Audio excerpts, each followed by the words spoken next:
Let's start. Number 1. Newgrange. You're standing in a field in County Meath, Ireland, in the year 1699, and there's a mound in front of you that everyone in the parish has spent their whole life walking around, not through. It's not a hill. Look closer, and you can see that under the grass and turf it's built, stone, by hands, and it is older than Stonehenge, older than the pyramids at Giza, older than writing itself. A local landowner named Charles Campbell needs stone for his estate, so he sends workmen up to quarry it out of the mound, and what they hit almost immediately is a passage, a long stone corridor running straight into the dark, sealed for over 5,000 years. Nobody had opened it since the people who built it closed it. That's not an exaggeration for effect. That's the actual gap. 5,000 years of silence, broken by a work crew looking for gravel. Here's what they found once they got a torch down that passage. A corbelled stone chamber, 3 side recesses, carved basin stones that once held the bones and ashes of the dead, and spirals cut into the rock that don't spell anything in any language anyone has ever identified. And here's the detail that should stop you cold. Once a year, on the winter solstice, for about 17 minutes, a beam of sunlight threads through a specially built opening above the entrance and travels the entire 19-meter length of that passage to strike the back wall of the burial chamber, and nowhere else, on no other day. The people who built this in roughly 3200 BCE, before Egypt had a single pyramid, engineered a tomb that only lights up once a year, on purpose for the dead inside it. That is not primitive. That is precision. Local memory didn't call it an ancient monument. Long before archaeologists ever touched it, Irish folklore called mounds like Newgrange the seed, the fairy raths, the doorways into the other world, and it named the dead inside them the Tuatha De Danann, a race the old stories say ruled Ireland before humans ever did and withdrew underground rather than surrender the island completely. The warning that came down with that belief was simple, and it was absolute. You do not dig into a fairy mound. You do not plow over one. You do not remove a stone from one. Every generation of farmers who cleared a field around Newgrange left the mound itself alone for over 1,000 years. Not because they couldn't be bothered, but because the story told them exactly what waited for people who couldn't leave a sealed door sealed. And here's the detail that makes the folklore land differently once you know the archaeology. When Michael J. O'Kelly finally led a full modern excavation of Newgrange between 1962 and 1975, he found a large flat basin stone inside the chamber that local tradition, centuries before any archaeologist arrived, already called the Hag's Chair. Nobody had to tell the farmers around Newgrange that it was a seat carved for something that wasn't quite human. They'd been calling it that for generations, passed down mouth to mouth, long before anyone confirmed what the basin stone was actually used for, which was almost certainly holding the cremated remains and grave goods of the dead. The name arrived first. The archaeology just caught up to it 250 years later. Number 2, Maeshowe, 400 miles north and a few thousand years later, on the Orkney Islands off the coast of Scotland. There's a second mound, built around 2800 BCE, and it's arguably more precisely engineered than Newgrange. The stonework inside is so fine, so exactly fitted, that 19th century archaeologists is initially assumed it had to be a much later structure, built by people with iron tools. It wasn't. Neolithic farmers built it with nothing but stone, bone, and patience. And like Newgrange, it's aligned to catch the setting midwinter sun down its entrance passage into the chamber at the heart of the mound. For over 3,000 years, Maeshowe sat closed. Then, in the 12th century, a group of Norsemen broke in, and we know exactly what happened next because they left a record of it themselves, carved directly into the chamber walls. It's the largest collection of runic inscriptions anywhere outside Scandinavia, dozens of lines of graffiti scratched by Vikings who forced their way into a tomb 2,000 years older than they were. Some of it is boastful, some of it is crude, and some of it is something else entirely. One inscription reads, roughly translated, that treasure was carried away from the mound 3 nights before these men broke in, which means somebody had already been there first, and the Norsemen were arguing over scraps. Another line says simply that Håkon alone bore treasure from this mound, as if the writer needed to settle a dispute about who actually got what. But it's the local tradition that grew up around Maeshowe afterward. that fits the pattern you're about to see over and over on this list. Orkney folklore names a guardian spirit tied to the mound, a hogboon, a being said to dwell inside burial mounds and punish anyone who disturbs them, souring milk, cursing crops, haunting the farms of families who dug where they shouldn't have. The Vikings wrote their names on the walls and walked out alive. The families who lived beside the mound for the next 700 years still wouldn't touch it. Subscribe and keep going, because the next tomb wasn't broken into by raiders at all. It was found completely by accident, by a farmer plowing his own field. Number 3. The Tomb of the Eagles. In 1958, a farmer named Ronald Simison was clearing stones from a field on South Ronaldsay, one of the southern Orkney Islands. When he uncovered the top of a chambered cairn nobody knew was there. He didn't call in archaeologists right away. For years, he and his family explored it themselves, on their own time, after the farm work was done. And what they found inside became one of the strangest burial sites in the whole of prehistoric Britain. The chamber held the remains of over 340 individuals, stacked and sorted, some skulls arranged deliberately along the chamber's edges, laid out over what appears to be centuries of continuous use as a communal tomb. But mixed in among the human bones were the talons and bones of white-tailed sea eagles, birds with wingspans over 2 meters, and there were so many of them, layered so consistently with the dead, that archaeologists gave the site its name specifically because of them. Nobody agrees on why. One theory says the tomb builders practiced excarnation, laying their dead out in the open for birds to strip the bones clean before burial, which would explain why eagles feature so heavily, since a sea eagle circling a body left in the open is exactly the kind of thing that gets remembered and worked into ritual. Ronald Simison kept the site to himself for years before formal excavation began, and locals who'd known the field their whole lives were uneasy about what he'd found under it. Orkney has centuries of stories about disturbing the resting places of the old people, the ones who came before, and a tomb built to house both human dead and the birds of prey associated with them sat right at the center of that unease. What makes the Tomb of the Eagles land differently than the first 2 entries is that nobody had to imagine ancient beings guarding it. The bones themselves, more than 300 sets of them, packed into a single chamber, were proof enough that whatever lay under that field had been treated as sacred by generation after generation for a very, very long time. Here's the part that took decades to untangle. Radiocarbon dating eventually showed the tomb was in continuous use for something close to 800 years, generation burying generation into the same chamber, over and over, long after the individuals who built it were themselves dead and gone and forgotten by name. Nobody who used that tomb in its final centuries could have known the people who used it first. They inherited a sacred place the same way you inherit a language, without ever meeting the person who invented the first word. And when Ronald Simison's own family eventually handed the site over for full professional study, they didn't hand over a monument. They handed over an unbroken chain of burial that had been running quietly under a Scottish farmer's field since before the pyramids existed, waiting for a plow to finally catch its edge. Number 4. The Royal Cemetery of Ur. Now leave the cold stone islands of Britain completely and go to Mesopotamia, to the ancient city of Ur in modern Iraq, where in 1922 a British archaeologist named Leonard Woolley began digging into a burial ground that turned out to be roughly 4,500 years old. And what he found down there is still one of the most disturbing discoveries in the history of archaeology.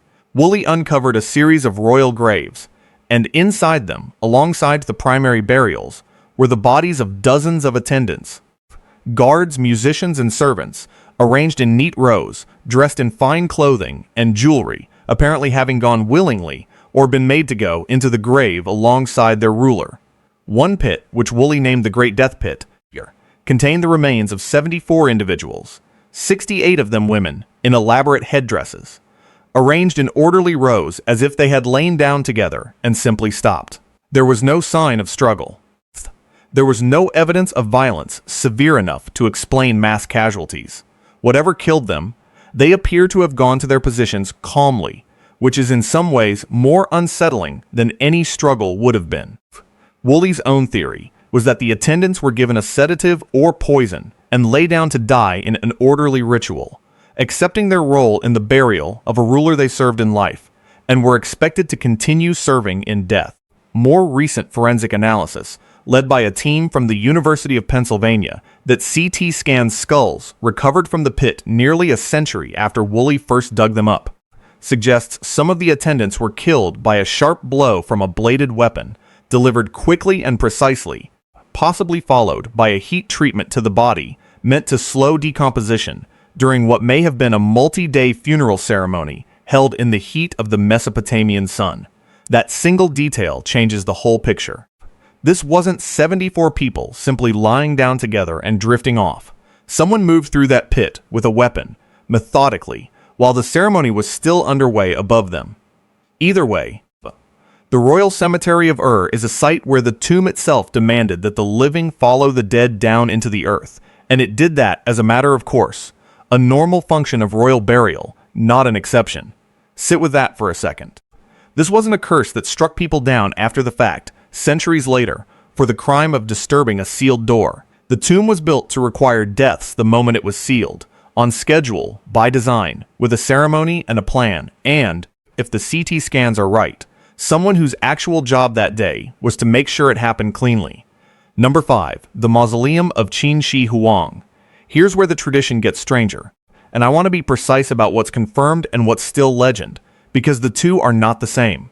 In 1974, farmers digging a well outside Xi'an, China, hit fragments of clay, and what they'd stumbled onto turned out to be part of an army, an entire buried force of terracotta soldiers, over 8,000 of them so far, each one individually detailed, standing in battle formation underground, facing east, guarding the tomb of the man who first unified China as an emperor, Qin Shi Huang, who died in 210 BCE. The soldiers aren't the tomb, they're the perimeter, the actual burial mound of the emperor himself sit nearby, and to this day, it has never been opened.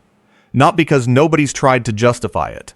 Chinese archaeologists have deliberately chosen not to excavate the central tomb, and the reason given goes straight back to the ancient historian Sima Qian, who wrote a description of the tomb's interior roughly a century after it was sealed. According to that account, the burial chamber contains a scale model of the emperor's entire kingdom, with rivers and seas of flowing mercury, powered by mechanisms designed to keep them in constant motion, and the ceiling above is set with pearls representing the stars. Soil samples, taken from the mound in recent decades, have shown mercury concentrations dramatically higher than the surrounding area, which is exactly what you'd expect if Sima Qian's account of literal rivers of liquid mercury sealed inside the tomb was accurate. And it gets worse. The same historical account claims the tomb was rigged with crossbow traps designed to fire automatically at anyone who breached the inner chamber, and that the workers and craftsmen who built the tomb's most secret inner mechanisms were sealed inside it alive once the emperor's coffin was in place, to make sure the tomb's true layout died with them. Whether every detail is literally true is still debated. What isn't debated is that the tomb remains sealed, that the mercury readings are real and measured, and that the single most technologically advanced country on Earth has looked at the risk of opening this specific tomb and for 50 years decided not to. Subscribe and stay with me, because the next tomb isn't ancient legend at all. It's a 20th century discovery, with a body count you can check against news archives. Number 6. The Tomb of Tutankhamun. You already know the shape of this one, but you probably don't know how specific the details actually are. On November 4th, 1922, a workman on Howard Carter's excavation in the Valley of the Kings uncovered a stone step cut into the bedrock. 16 more steps followed it down to a sealed doorway stamped with a necropolis seal, undisturbed for over 3,000 years. Carter's patron, Lord Carnarvon, arrived from England, and on November 26th, Carter cut a small hole in the door, held up a candle, and peered through into a room glinting with gold. When Carnarvon asked if he could see anything, Carter says the words that became legend, wonderful things. Here's what almost nobody mentions, though. 4 months later, Lord Carnarvon was dead. He'd been bitten by a mosquito on his cheek, nicked the bite while shaving, and the wound became infected. He died of blood poisoning and pneumonia in April 1923 in Cairo, and at the exact moment of his death, according to accounts from his own family, the lights across the entire city reportedly went out. Back in England, his dog is said to have howled and died the same night. A journalist covering the excavation had, before Carnarvon's death, apparently mentioned rumors of an inscription near the tomb's entrance warning that death would come on swift wings to anyone who disturbed the pharaoh's rest. No such inscription has ever been verified inside the actual tomb, but the story took hold instantly, and it kept taking hold every time someone connected to the excavation died afterward, which, given how many people worked on a multi-year dig, was inevitable and got attributed to the curse regardless. Howard Carter himself, the man who actually opened the tomb and spent the most time inside it, lived another 17 years and died of natural causes at 64. The man who touched the mummy directly lived. The rich outsider who funded the expedition from a comfortable distance died first. Make of that what you will. Number 7. The Tomb of Genghis Khan. This is the entry on this list where nobody can even point to a location. And that's not an accident. It's the whole point. When Genghis Khan died in 1227, the Mongol Empire's founder, the man who conquered more territory than any single individual in human history, was given a burial that was engineered from the ground up to erase itself. Mongol tradition at the time held that a great leader should be returned to the earth without monument, without marker, so that his spirit could rest undisturbed forever. According to multiple historical accounts, the funeral procession that carried his body back to Mongolia executed anyone they encountered along the way, so that word of the route could never spread. Once the burial site was chosen and the body interred, the slaves who dug the grave were killed by the soldiers who guarded them. Then those soldiers were killed in turn by a second group, so that no one who had witnessed the burial's exact location would live to describe it. One version of the story claims a river was diverted to flow directly over the grave, burying it under moving water permanently. Another says a forest was deliberately planted over the site, and horsemen rode back and forth across the ground for days, until every trace of disturbed earth was gone. Until the location looked exactly like every other stretch of Mongolian steppe surrounding it. Nearly 800 years later, despite satellite imaging, ground-penetrating radar surveys, and multiple international expeditions funded specifically to find it, the tomb of Genghis Khan has never been located. One of the most heavily publicized modern efforts, a joint American and Mongolian research project in the 2000s that used satellite imagery and remote sensing across huge stretches of the Khensi Mountains, produced years of survey data and not a single confirmed burial. And Mongolian tradition itself actively discourages the search in the first place. Local legend holds that whoever finds and disturbs the grave of the Great Khan will unleash catastrophe on the land itself, and that belief runs deep enough that several serious archaeological expeditions in the region have been quietly wound down or redirected after local pushback, out of respect for a warning that has held for 8 centuries. Compare that to everything else on this list so far. Newgrange, Maeshowe, and the Tomb of the Eagles were all found by accident, by a quarry crew, by raiders, by a farmer clearing stone. Was excavated deliberately, on purpose, once its location was already suspected. Genghis Khan's tomb is the only entry here that was engineered from day one to defeat exactly that kind of discovery. And unlike the mercury-flooded tomb you're about to hear about next, which is sealed but at least sitting in a known location under a known hill, nobody on Earth can even point to the right valley for this one.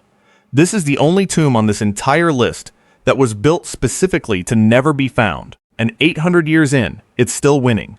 Number 8. The Tomb of King Casimir IV Jagiellon. Now here's a curse story with a body count that happened in living memory, documented by name, date, and cause of death. In April 1973, a team of 12 Polish scientists and researchers opened the royal tomb of King Casimir IV inside Wall Cathedral in Krakow, part of a restoration project examining the remains of medieval Polish royalty. Within weeks, several members of that team were dead. Within 2 years, 10 of the 12 original researchers who had entered the tomb had died, most from sudden and unexplained causes, several within months of the opening. The press at the time, and plenty of people since, reached immediately for the same phrase that had followed Tutankhamun's tomb 50 years earlier. The Curse of the Pharaohs, transplanted to a Polish cathedral. But this is where the story takes a turn that the Egyptian version never got, because someone actually investigated the deaths scientifically instead of just repeating the legend. Researchers eventually identified the likely culprit as a mold, Aspergillus flavus, capable of surviving dormant for centuries in a sealed crypt and producing toxins that, when inhaled in a confined, poorly ventilated stone chamber, can cause severe and sometimes fatal respiratory illness, particularly in people with compromised immune systems or existing lung conditions. Later research into other sealed tombs, including some connected to the Tutankhamun excavation decades earlier, found the same mold present in comparable environments. So here's the part that reframes everything you just heard about Tutankhamun's tomb too. What centuries of folklore packaged as a supernatural curse might, in more than one case, have been an actual, measurable biological hazard, sealed into a stone chamber for hundreds of years, and waiting for the first fresh lungs to walk in and breathe it. The warning inscriptions, the folklore, the fairy wraths and hogboons, and buried spirits from the first 3 entries on this list may have functioned, whether anyone who told those stories understood why or not, as a survival mechanism. Stay out of the sealed chamber. Don't disturb what's been closed for centuries. The reason didn't need to be understood to be obeyed, and the people who obeyed it lived. Number 9, the Lord of Sipán. Not every warning got obeyed though. And the next tomb on this list is a case where ignoring it had immediate, violent human consequences. In 1987, archaeologist Walter Alva was called to a site in northern Peru after police intercepted a truckload of stolen Maeshowe artifacts, gold and silver ceremonial pieces of a quality nobody had seen looted from that region before.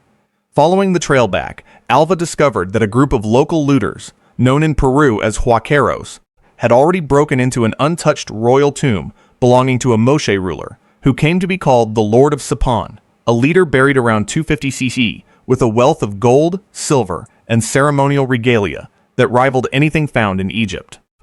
The huaqueros who found it first didn't wait for archaeologists. They tunneled directly into the burial chamber and began stripping artifacts to sell on the black market. And in the chaos that followed, a dispute broke out among the looters over how to divide what they'd taken. One of the men involved in the original looting was shot and killed by a rival looter in an argument over the stolen gold, right there at the tomb before any of it ever reached a legitimate buyer. Alva's team, racing the clock against further looting, went on to excavate what remained of the tomb properly. And what they found beneath the disturbed layers was a burial nearly as elaborate as anything from ancient Egypt. The ruler interred with sacrificed attendants, a war dog, and layers of gold ornaments so fine that the discovery is now considered one of the most significant unlooted royal tombs ever found in the Americas. Local Maeshowe descendants and communities around Sipán had their own long tradition of leaving ancient burial mounds alone, warning that disturbing the dead of the old kingdoms brought misfortune down on whoever did it. The huaqueros, who broke that tradition for profit, didn't face divine punishment measured in centuries. They faced each other with guns over gold that had been sitting undisturbed in the dark for over 1,000 years, within days of digging it up, and the aftermath didn't end with that one shooting. In the years that followed, Walter Alva himself received death threats from members of the local looting networks he'd effectively put out of business by exposing the site and drawing in police protection, and for a period he needed armed guards simply to keep excavating his own discovery. The huaqueros treated the tomb as an economic resource to be stripped and sold before anyone official could stop them. Alva treated it as the single best preserved royal Maeshowe burial ever found. Both of those judgments turned out to be correct, and the country the tomb belonged to spent years afterward trying to build a museum secure enough to hold what was left of it, in a region where the men who once tunneled straight into a 1,500-year-old grave were still, in some cases, walking free. Number 10, the tomb of Herod the Great, the Suber, and keep going, because this next one is a tomb that took archaeologists over 3 decades to find, and the man who finally found it died at the site less than 3 years later. Herod the Great, the biblical king who ruled Judea under Roman authority and built the fortress palace of Herodium on an artificial mountain south of Bethlehem, was, according to the 1st century historian Josephus, buried there in a lavish tomb after his death in 4 BCE. For nearly 2,000 years, nobody could locate exactly where inside Herodium that tomb actually was. Israeli archaeologist Ehud Netzer spent over 30 years excavating Herodium, convinced the tomb had to be there, and in 2007, he finally found it. A monumental mausoleum built on a specially constructed platform on the slope of the artificial mountain, along with fragments of an elaborately carved sarcophagus that Netzer believed belonged to Herod himself, deliberately smashed, likely by Jewish rebels who despised him during the revolt against Rome decades after his death. It was one of the most significant biblical archaeology discoveries of the 21st century, closing a search that had run for over 100 years since the site was first identified. Then, in October 2010, 3 years after finding the tomb, Ehud Netzer died at Herodium itself. He was leaning against a wooden railing during a visit to the site when it gave way, and he fell several meters, sustaining injuries that proved fatal days later. The man who had spent more of his life than someone else searching for Herod's tomb died at the very site of his discovery, in an accident that had nothing to do with the tomb chamber itself and everything to do with an ordinary structural failure at the ruins around it. And there's a strange footnote to Netzer's discovery that most retellings leave out entirely. Even after finding the mausoleum and the sarcophagus fragments, Netzer could never conclusively prove which specific bones, if any, belonged to Herod himself, because the tomb had already been ransacked and the sarcophagus smashed to pieces centuries before he ever got there. Josephus wrote that Herod's funeral procession was one of the most lavish the region had ever seen: gold, purple cloth, a body carried on a solid gold bier, and yet the actual physical remains of the man Josephus described in that much loving detail have never been positively identified among the fragments in the tomb Netzer spent 30 years finding. He located the address. He never got to open the door and confirm who was actually still inside it. Whether you want to call his death irony or something else entirely depends, entirely on how much weight you're willing to put on coincidence. And this list has given you plenty of practice deciding that for yourself by now. Number 11, the tomb of Pakal the Great. In 1952, Mexican archaeologist Alberto Ruiz Lullier was excavating the Temple of the Inscriptions at the Maya city of Palenque when he noticed something wrong with the floor of one of the rooms at the top of the pyramid. A stone slab with finger holes drilled into it, clearly meant to be lifted. Underneath was a rubble-filled staircase descending straight down into the pyramid's core, a staircase nobody had used in over 1,000 years. It took his team 4 years to clear it, working carefully down through the dark, until they reached a triangular stone door sealed at the bottom. Behind it was a burial chamber unlike anything found in the Maya world before or since, dominated by a massive carved stone sarcophagus lid depicting a figure in an elaborate reclining pose, surrounded by intricate symbolic imagery of vegetation, serpents, and celestial symbols that Maya scholars interpret as the ruler's descent into the underworld and eventual rebirth as a maze god, part of the core religious cosmology of classic Maya civilization. Inside was the skeleton of Kinich Janab Pakal, known as Pakal the Great, who ruled Palenque for close to 70 years in the 7th century CE, buried with a jade mosaic death mask, jade jewelry, and offerings befitting one of the most powerful rulers the Maya world ever produced. The carving on that sarcophagus lid became, decades later, one of the most reproduced and argued over images in all of pretend archaeology. Misread by fringe theorists as an astronaut piloting a spacecraft, rather than what Maya scholarship has established it actually depicts, a king positioned at the axis of the Maya cosmos, falling into the jaws of the underworld to be reborn. But strip away the modern misreading, and what's left is still remarkable on its own terms. A tomb sealed inside a pyramid, hidden under a plugstone at the top, and buried down a rubble-choked staircase for over a millennium, protecting the most elaborately carved royal burial anywhere in the ancient Americas, found only because one archaeologist noticed a slab of stone that didn't quite sit flush with the ones around it. Here's the detail that makes Palenque different from every other tomb on this list, though. Before Ruiz Lullier ever reached the burial chamber, his crew found something waiting at the sealed door itself, a small clay pot containing the remains of several individuals who appear to have been sacrificed at the threshold, likely as part of the interment ceremony, positioned to guard the passage from the outside. Whoever sealed this tomb in the 7th century didn't just build a locked door and walk away. They stationed something there on purpose, deliberately, at the exact spot where anyone who eventually broke through, whether that took 100 years or 1300, would have to pass first. Rouselier's team passed it in 1952. Nothing happened to them that anyone has ever been able to attribute to the tomb. But the door was guarded either way, and it had been for well over 1,000 years before anyone with a notebook and a headlamp ever got close enough to find out whether it mattered. Number 12, Tomb 55.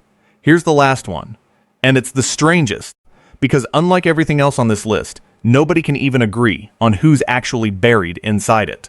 In 1907, American archaeologist Theodore Davis, excavating in the Valley of the Kings, broke into a small, hastily sealed chamber that came to be known simply as Tomb 55.